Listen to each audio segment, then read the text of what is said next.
వానాకాలం రాగానే మనందరికీ గుర్తొచ్చే ఒక మాట జాగ్రత్తగా ఉండాలి. ఎందుకంటే ఈ సీజన్‌లోనే ఎక్కువగా జ్వరాలు, వైరల్ ఇన్ఫెక్షన్స్ వస్తుంటాయి.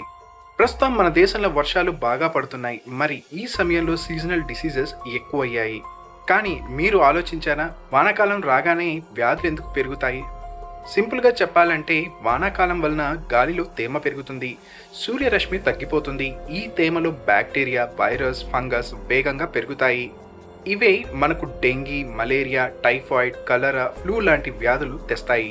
ఇప్పుడు మొదట డెంగీ గురించి చూద్దాం. National centre for vector borne disease control ప్రకారం ప్రస్తుతం లడాక్ తప్ప అన్ని రాష్ట్రాల్లో డెంగీ కేసులు నమోదవుతున్నాయి. ఇది ఎడిస్ ఈజిప్టి అనే దోమల వల్ల వస్తుంది. ఇది కలుషిత నీటిలో కాదు, నిల్వ నీటిలో పెరుగుతుంది. ఇది మన ఇళ్లల్లో, బకెట్లో, కూలర్లో లేదా ట్యాంక్లో ఉంటే దోమలకు ఫ్రీ హోటల్ లాంటిది. కాబట్టి జాగ్రత్తలు. దోమతెరలు వాడండి, కూలర్లు శుభ్రంగా చేయండి, నిల్వ నీటిని తొలగించండి, బయటకు వెళ్తే పూర్తి కప్పే దుస్తులను వేసుకోండి. ఇప్పుడు మలేరియా గురించి మాట్లాడదాం.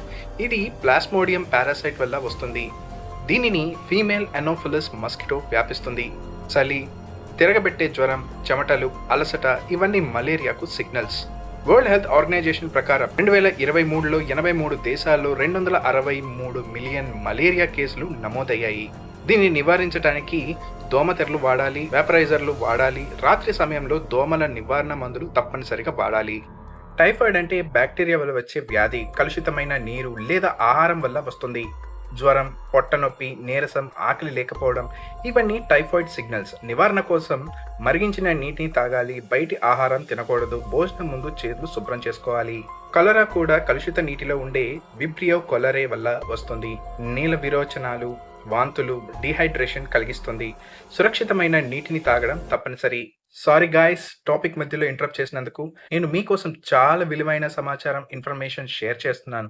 దయచేసి నా ఎఫర్ట్ని గమనించండి. ఛానల్ని లైక్, షేర్ చేయండి, సబ్స్క్రైబ్ చేయడం మర్చిపోకండి. ఇప్పుడు మళ్ళీ టాపిక్లోకి వెళ్దాం. Hepatitis A, flu, fungal infections కూడా వానాకాలంలో ఎక్కువగా వస్తాయి. వేళ్ల మధ్యలో పొట్టు ఊడటం ఇవే ఫంగల్ సిగ్నల్స్.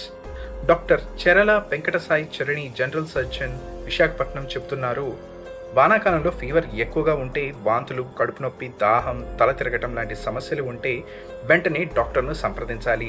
సొంతంగా మందులు వాడకండి. కాబట్టి ఇంట్లో గాలి ఆడేలా చూసుకోండి. కాచి చల్లార్చిన నీటిని తాగండి. బయటికి వెళ్ళేటప్పుడు రెయిన్ కోట్ లేదా గొడుగు వాడండి.